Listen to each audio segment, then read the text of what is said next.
ভক্ত বাবা গৌর গোবিন্দের চরণে কিছু অর্থ দান করেছেন। বাবার যেন মনির বাঞ্ছা মনস্কামনা পূর্ণ হয় আর উদ্দেশ্য যেন সফল হয়ে যায়। নিতাই গৌর প্রেমানন্দে হরি বল।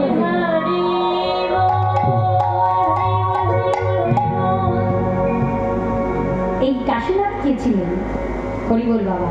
ইনি ছিলেন প্রতাপরুদ্র রায়, অর্থাৎ উড়িষ্যার যে রাজা তার কুলগুরু। তিনি বললেন লকারের ধন আজ আছে কালে চলে যাবে, আর ধন থাকলে অহংকার বেড়ে যায়। তাই আজ থেকে এক কাজ করো, ওই গম্ভীরার যত ধন করি আছে সব ফেলে দাও। আমার আমরা টাকা পয়সা ধন করি, সোনা দানা ফেলে দেবো? ফেলবো? হ্যাঁ, কি বাবা ফেলবেন? টাকা পয়সা কোথায় রাখবো? লকারে? হ্যাঁ, আমরা রেখে দেবো। আর তিনি কি বলছেন? বলছে যত ধন করি দলিল দস্তা আছে সব ফেলে দাও। আজ থেকে ওই চোরকুটিতে ওই গম্ভীরায় আমার গৌরী সোনা থাকবে। হরিবল। বাস্তব জগতে সোনা দিলে কি হয়? আমা যদি সোনা থাকে আপনি স্বর্ণ অলঙ্কারে ধনী হতে পারবেন, কিন্তু বাবা এই মনের রাজা হতে পারবেন? পারবেন বাবা? কিন্তু গৌর সোনাকে যদি ধরে রাখা যায় তাহলে মনের রাজা হয়। তাই বলছে বাস্তব জগতে সোনা পেলে দাও, আমি সোনা চাই না। এই সোনাতে সাজালে কি হয়? সোহাগা চলে যায়, কিন্তু গৌরী সোনা রাখলে উপাসনা পাওয়া যায়। হরি পাওয়া যায়। আমরা কি করবো জানো? আমরা গৌরী সোনা অলঙ্কার আমরা পরে নেব গো।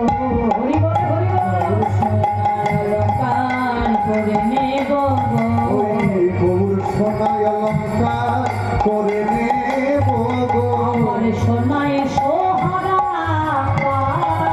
দেব, গৌর সোনার অলঙ্কার পরে নেব।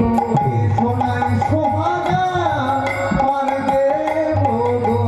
গৌর সোনা অলঙ্কার করে নেব গো। আমরা উপাসনা ভজন করব। গৌর সোনা অলঙ্কার করে নেব গো। উপাসনা ভজন করব। গৌর সোনা অলঙ্কার করে নেব গো।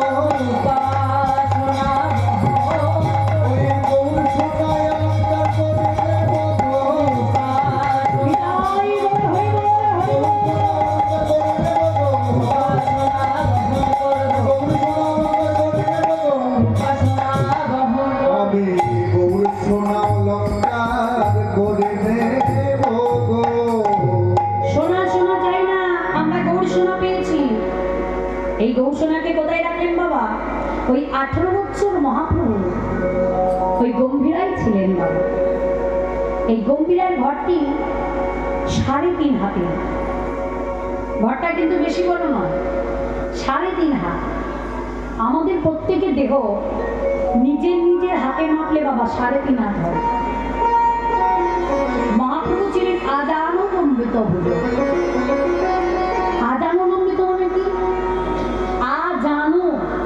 জানো মানে জ্ঞানটাকে বোঝানো বাবা। তাহলে মহাপ্রভু আজানুলম্বিত ভুজ মানে হাতটি জানুর নিচে, মানে হাঁটুর কাছাকাছি ছিলেন মহাপ্রভুর হাত। আমাদের মতো নয়, আমাদের কিন্তু এই জানুর কাছে শেষ হয়ে যায়, কিন্তু মহাপ্রভুর হাতে আরো পেরিয়েছিল, যার জন্য তাকে বলতো আজানুলম্বিত ভুজ। ভুজ মানে হাত। তাহলে সেই হাতে 3.5 হাত। তাহলে বাবা মহাপ্রভু শ্রী চৈতন্য তিনি কিন্তু কতটা লম্বা ছিলেন বুঝেন? তাহলে তার মাপে ওই ঘরটি শুধু জায়গা ছিল, আর বেশি ছিল না। আর সেই গম্ভীরাই মহাপ্রভু কি করতেন? রস আস্বাদন। মহাপ্রভুর কিন্তু 2 ধরনের ভক্ত ছিল বাবা। এক হলো অন্তরঙ্গ ভক্ত, আর এক হলো বহিরাঙ্গ ভক্ত। মহাপ্রভু অন্তরঙ্গ ভক্ত নিয়ে কি করলেন? বলি অন্তরঙ্গ ভক্ত লইয়ে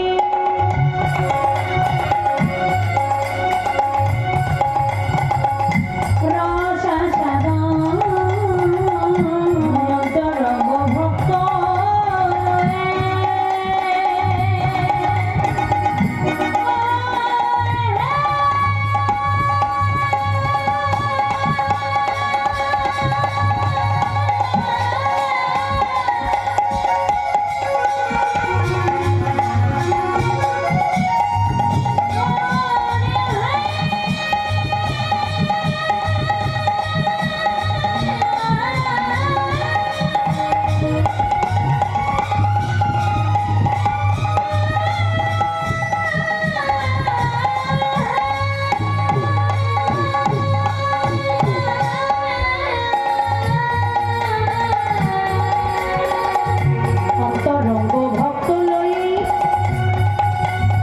করে রসা সাদা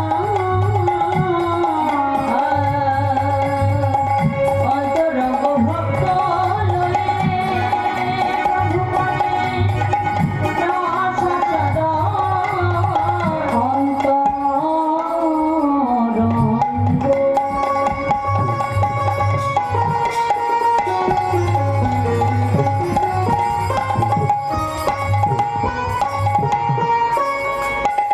অন্তরঙ্গ ভক্ত কারা মাত্র 3.5 জন। কে কে বাবা? রায় রামানা, স্বরূপ দামোদর, সিকি মাইতি আর মাধবী গোস্বামী। এই বাকি 3 জন কিন্তু পুরুষ বাবা, আর মাধবী গোস্বামীর নারী জাতি, তাই অর্ধেক অঙ্গ। তাই এদের সঙ্গে রস আস্বাদন করতে হবে। তাই বলি অন্তরঙ্গ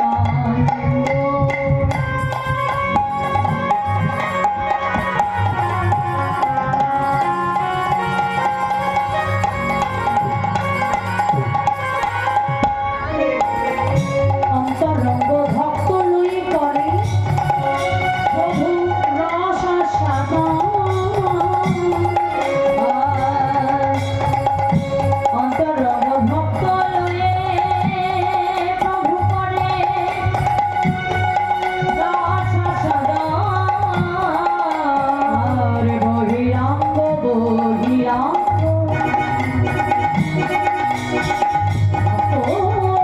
লয়ে করে আমার নাম সঙ্গীত বহিরঙ্গ বহিরঙ্গ ভক্ত লয়ে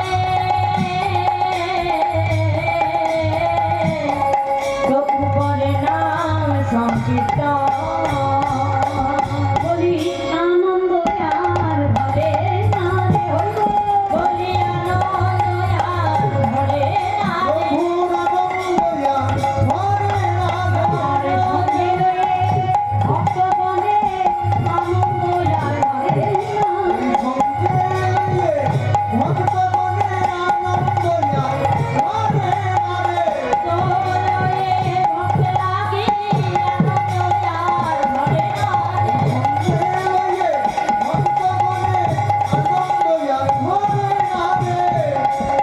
মহাপ্রভুর ভক্তগণ, অন্তরঙ্গ ভক্ত বহিরাঙ্গ ভক্ত সকলে সেরা দিয়েছে।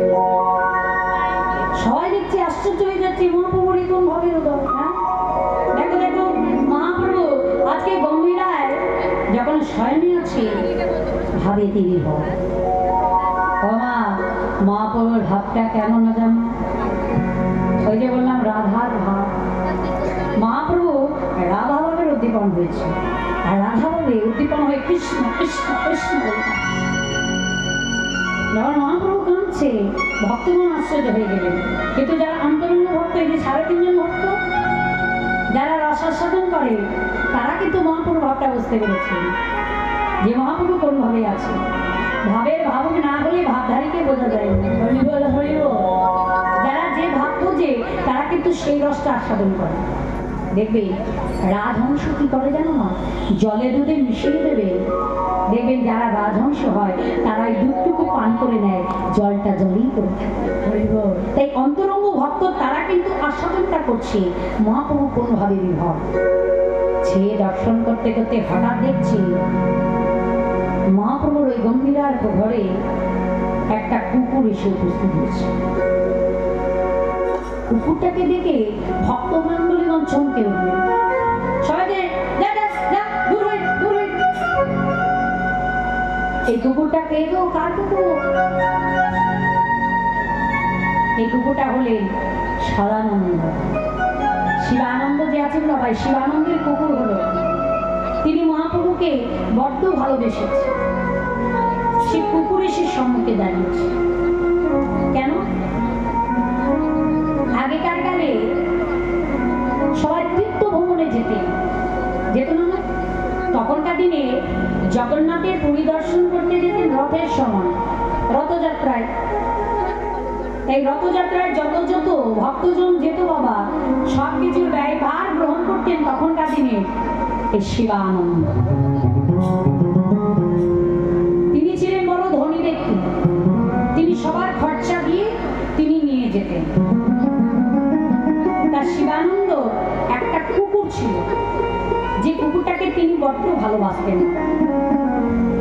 সেই কুকুরটি সেও কিন্তু বাবা এই পুরীধামে আসে। আগেকার কালের মতো এখনকার সময় নেই, এখনকার সময়ে পুরী যেতে গেলে 150 টাকা যদি আপনি এক্সপ্রেসের টিকিট কাটেন, রাতে চাপেন, সকাল হতে না হতে ভোর হতে না হতে পুরীতে পৌঁছে যাবেন। এখনকার সময় এখনকার যা সব এক্সপ্রেস ট্রেন বেরিয়েছে। আর তখনকার দিনে 6 মাসের পথে হেঁটে হেঁটে যেতে হতো বাবা। বড় কষ্ট করে হাঁটতে হাঁটতে তারা যেত। 6 মাসের পথে কেমন যেত? ঠিক বৈশাখ মাস পড়ার আগেই তারা পৌঁছে যেত, কারণ গরমকাল পড়লে রাস্তা তাপিত হয়ে যাবে, আর তাপিত হলে পথে হেঁটে যাওয়া যাবে না। আর বৈশাখ মাসে কেন প্রবেশ করতেন? কারণ জগন্নাথের চন্দন যাত্রা হয় বৈশাখ মাসে, আর স্নান যাত্রা হয় জ্যৈষ্ঠী মাসে, তারপরে হয় রথের উৎসব। তাই তারা তীর্থভ্রমণ করতে গেলে তারা কি করতেন? ওই 6 মাসের পথে যাওয়ার জন্য হাঁটতে হাঁটতে তারা ঠিক বৈশাখ মাসের আগেই পৌঁছে যেতেন, ওই চন্দন যাত্রার আগেই।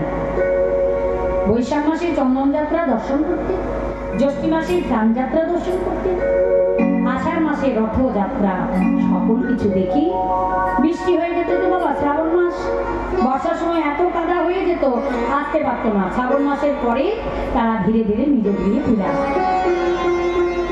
তো শিবানন্দ কুকুরটি সে এবার মনে মনে স্থির করেছে, আমিও যাব।